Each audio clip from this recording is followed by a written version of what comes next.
Bienvenido a Creepy Stan. El día de hoy escucharás diferente clase de historias. Algunas tienen que ver directamente con fallos en la Matrix, otros más con brujería, y algunos que hablan sobre pueblos muy turbios al interior de la República, que tienen un lado muy turbio, debido a que sus habitantes llevan a cabo prácticas muy atroces. Quédate, porque el capítulo de Creepy Stan del día de hoy viene más que interesante. Ahora, sin más dilación, pasemos con las historias del día de hoy.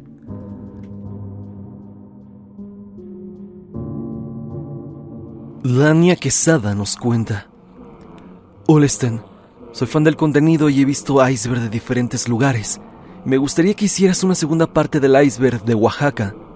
Mi abuelo Juve, que en paz descanse, era de San Juan Mazatlán, Oaxaca, y nos contaba muchísimas historias y leyendas de pueblos cercanos. Mi abuelita, que todavía vive, nos sigue platicando algunas de ellas. Una que nos gusta mucho es la de los hombres de cera, u hombres caníbales. Muchas personas originarias de Oaxaca saben que hay un pueblo en el que se comen a las personas que entran allí.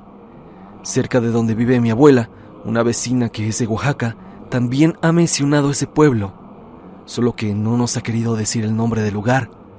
Por eso mi familia ha llegado a pensar que puede ser un pueblo cercano de donde es originario el Aníbal de Atizapán.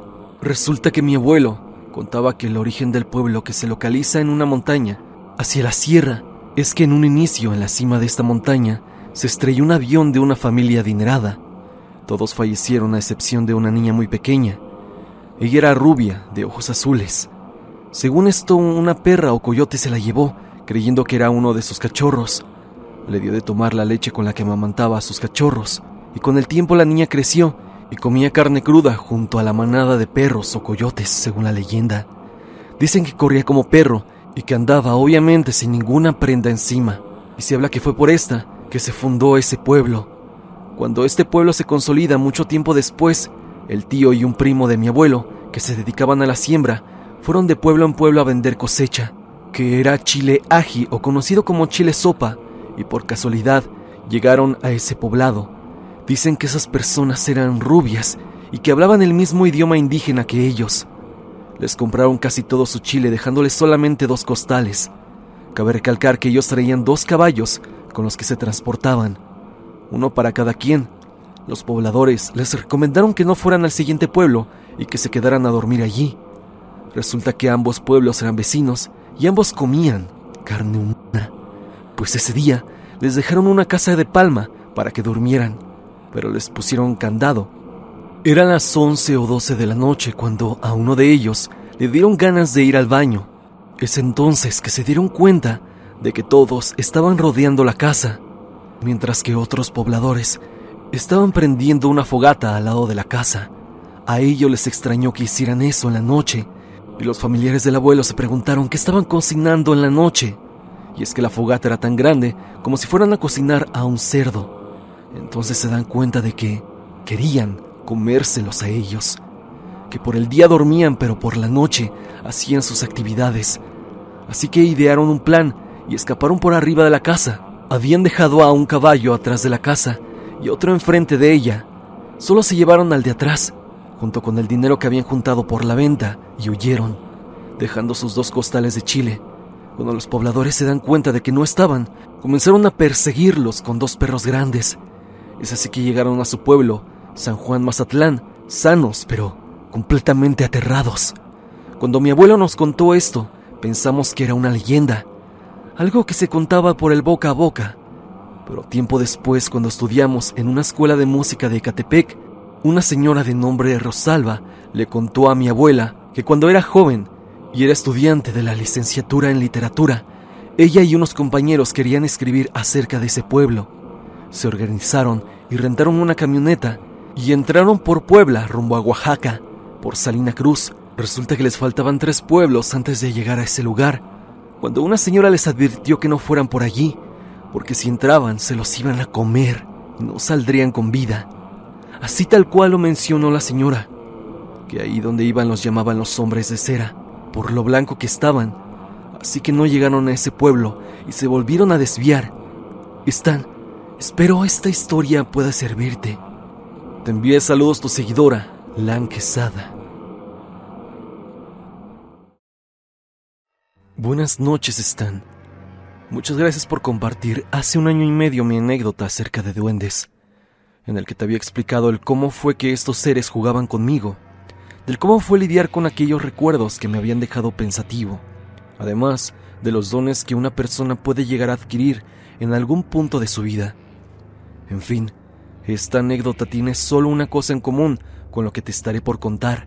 Verás, en mi anterior relato te conté que me enfermaba y aparecía debajo de la cama, esto por los duendes, y que mis primeras mascotas, que fueron un perro y un gato, no ayudaron mucho que digamos, ya que había sido el bautizo lo que impidió que me siguiera enfermando, pero no acabó ahí, ya que de nuevo presenté diversos síntomas. Esto en mi infancia, el cual digamos que fue relativamente buena, exceptuando los sucesos paranormales con los duendes, que a día de hoy tengo encuentros muy escasos, y con un gallo, quien fue una de las mascotas que más quise, además de una gatita siamesa, la cual llamaré Luna, y lastimosamente falleció en 2023. Esta gatita no tiene nada que ver con la brujería, pero sí el gallo. Habían pasado unos años tras el bautizo. Tenía unos 3 años y medio para ese entonces, y como te dije, empezaron los problemas de salud. Me enfermaba muy constantemente y mis papás no podían derrochar más dinero en las consultas con el doctor. Mi tía abuela, quien también estuvo presente en los sucesos de los duendes, había opinado al respecto. Había comentado que llevaran al niño, es decir, a mí, con una curandera.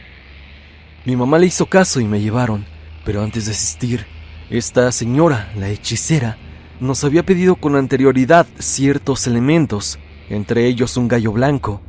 Cuando me llevaron, fue justamente en la mañana. Ahí comenzaron el ritual. Recuerdo que me senté en un banco en medio de la sesión.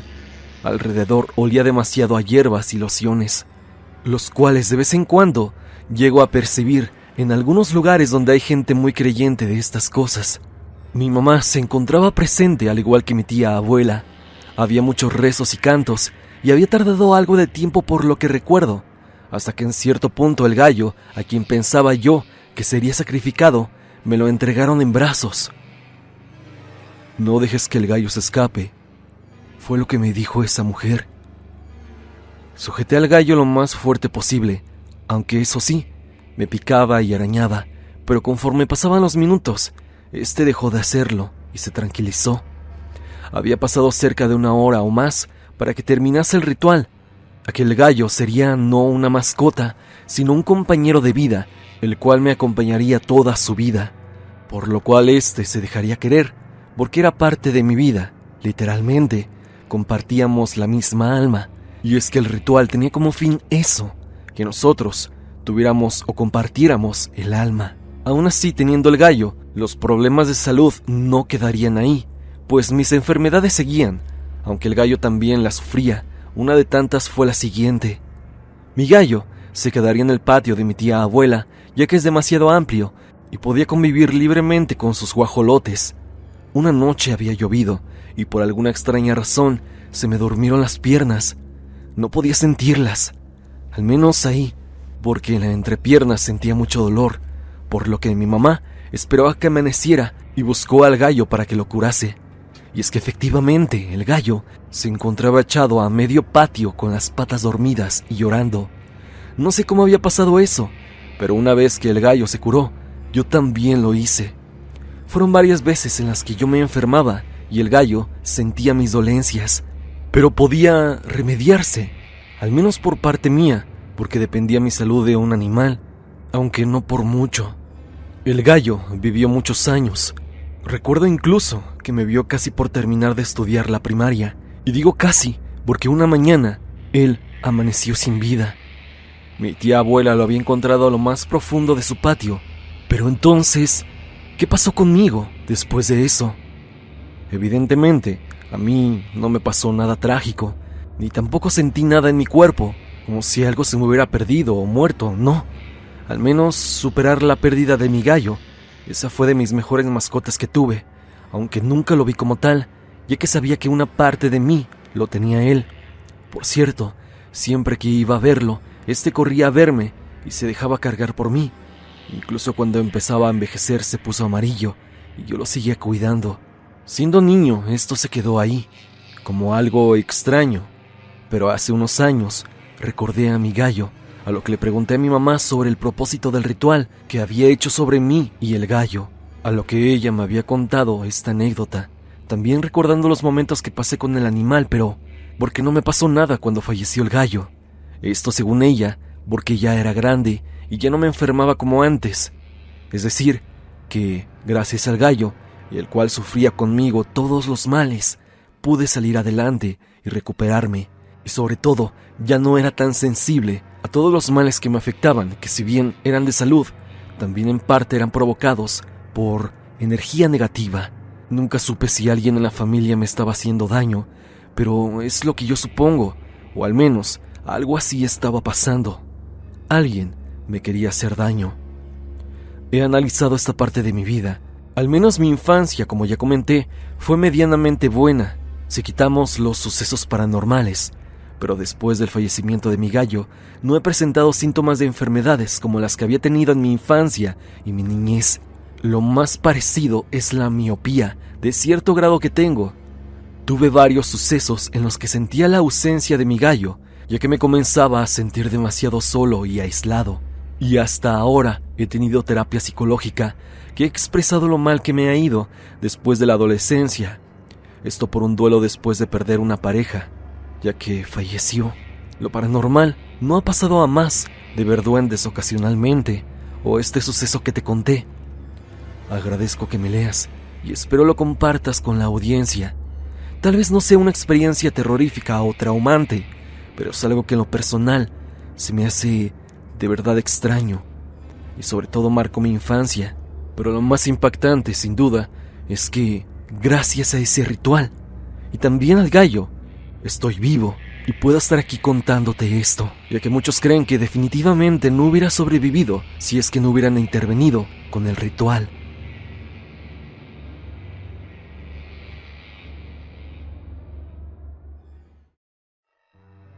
La historia de este suscriptor, vaya que me dejó pensando, y es que el ritual es por demás extraño. Incluso llegué a compararlo como si fuera una especie de Horcrux de las películas de Harry Potter, en donde un mago puede depositar parte de su alma en un objeto. En este caso fue en el gallo.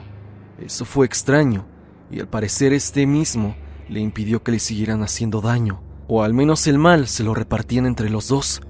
Nunca había escuchado una especie de ritual así, pero la historia se me hizo realmente interesante.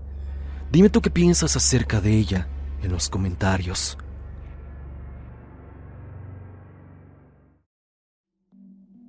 Lalo Pereira nos cuenta: Hola Stan, mi nombre es Eduardo, tengo 40 años, pero lo que te narro ahora sucedió cuando tenía 16, en el año 2000.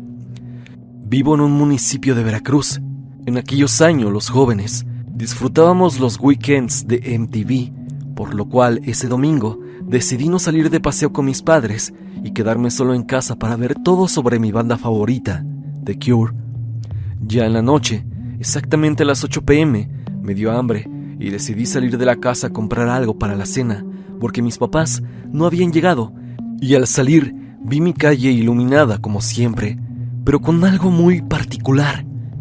No había absolutamente nadie en la calle. Está de más decirte que en mi municipio la gente casi siempre está afuera, ya sean niños jugando, gente yendo por la cena. Aparte de que no era tan tarde, eran apenas las 8 de la noche.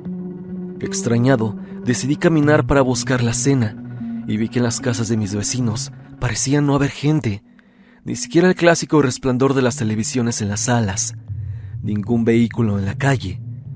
Pasé por los puestos de comida y estaba todo cerrado. Me puse un poco nervioso porque avancé como 3 cuadras y no había ni un alma. Pasé por la iglesia de mi colonia y estaba vacía, con las luces de adentro apagadas, cuando según por el horario debería haber una misa. Una cuadra más abajo hay un parque que estaba vacío. Ya no quise caminar más y decidí volver a casa, pero por alguna razón el camino de vuelta se me hizo eterno. Al llegar a casa, encendí la televisión y solo había estática. Imaginé que era una falla en la señal de cable. Entonces decidí solo sentarme a leer un libro. Un rato más tarde llegaron mis padres y mi papá me preguntó que si íbamos por unas gringas. Le dije, pa, no hay nadie en la calle.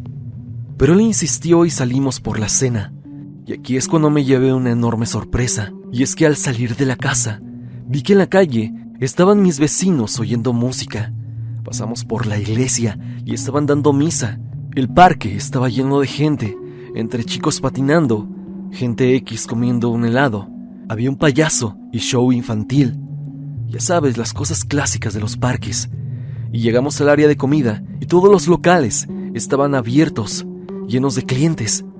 Yo estaba sorprendido y pregunté nerviosa a la mesera en donde habíamos comprado las gringas, que a qué hora habían abierto el local. Me dijo que desde las 5 p.m. estaba abierto.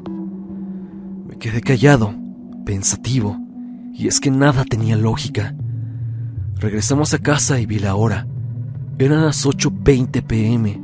Solo habían pasado 20 minutos desde que decidí salir a la calle a cenar, y no había nadie, pero según yo, habían pasado al menos un par de horas.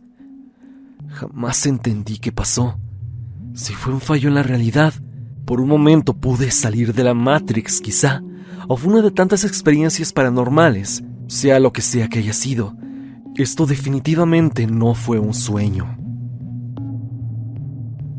Comunidad, esta experiencia me resultó realmente extraña, y es que muchos juran haber experimentado un fallo en la Matrix. Este es un ejemplo claro de eso. Me gustaría que me dijeras, ¿tú has vivido algo parecido a lo que has escuchado? Si es así, por favor, envíame tu experiencia a mi correo evidencia.tristan@gmail.com. Ahora sin más, pasemos con la siguiente anécdota.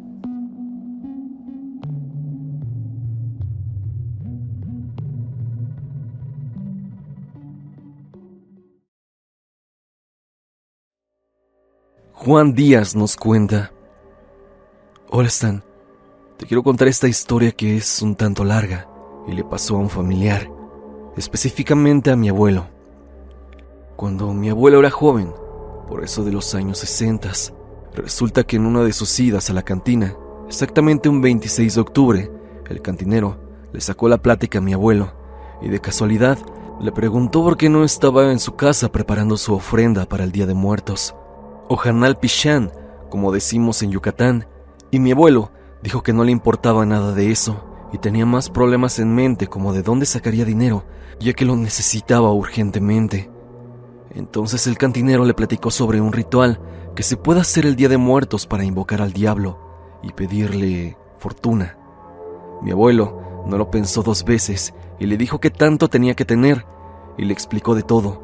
Le dijo que el día que lo invoque debe ser respetuoso con él, ya que a espaldas del diablo tiene consigo muchos demonios que pueden hacerle daño, y mi abuelo no le hizo caso. Él solo quería dinero fácil. Entonces, el día 31 lo invocó y empezó a hablar con él sobre el dinero que quiere tener, y le dijo que tanto tenía que hacer para obtenerlo, y al escuchar lo que dijo el diablo, él le dijo que no y lo insultó. Mi abuelo lanzó un grito.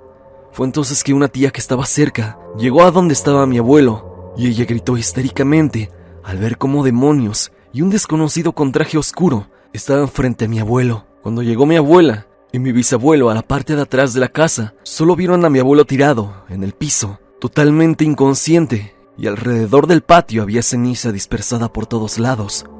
De una lo llevaron al centro de salud a hospitalizarlo, y en 2 días, que estaba inconsciente, despertó. Y mi bisabuelo le preguntó por qué estaba jugando con cosas que él no entendía. Mi abuelo le ofreció disculpas por no saber las consecuencias de sus actos, y también le dijo a mi bisabuelo, así como a mi abuelita, todo lo que había pasado a detalle, y todos los días se sentaba a orar a Dios para que lo perdonara. Nunca han contado qué es lo que hizo mi abuelito para atraer al diablo, es decir, cómo fue el ritual que llevó a cabo para que pudiera establecer una conexión con él. Eso es algo que no han querido decírnoslo. ¿Quién sabe qué habrá hecho mi abuelo? Pero él desde ese momento empezó a rezar mucho y hacía su rosario entero para que se pudiera sentir bien consigo mismo y quedar bien con Dios. Ya pasaron 16 años de su fallecimiento, pero cada octubre contamos su historia, así como en Día de Muertos.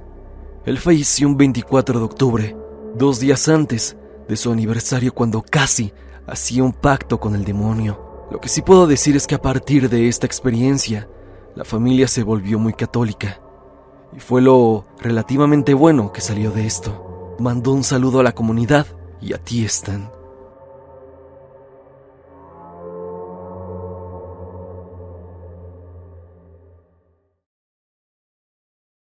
Hasta aquí el video del día de hoy. Espero que te haya gustado. El capítulo de hoy de Creepy Stan estuvo realmente variado y con toda clase de historias. Recuerda que si quieres enviarme la tuya, puedes hacerlo a mi correo evidencia.tristan@gmail.com, o bien únete al grupo de Facebook y comparte tu historia con toda la comunidad. Te pido me sigas en redes sociales, sobre todo en Instagram, donde podremos estar en contacto. Sígueme a través de Spotify para que me escuches mientras haces tus labores diarias. La música del video es por Repulsive. Si te ha gustado, por favor, suscríbete a su canal. El link estará en la descripción. Sin más que decir, no te olvides que yo soy Stan y te deseo dulces pesadillas.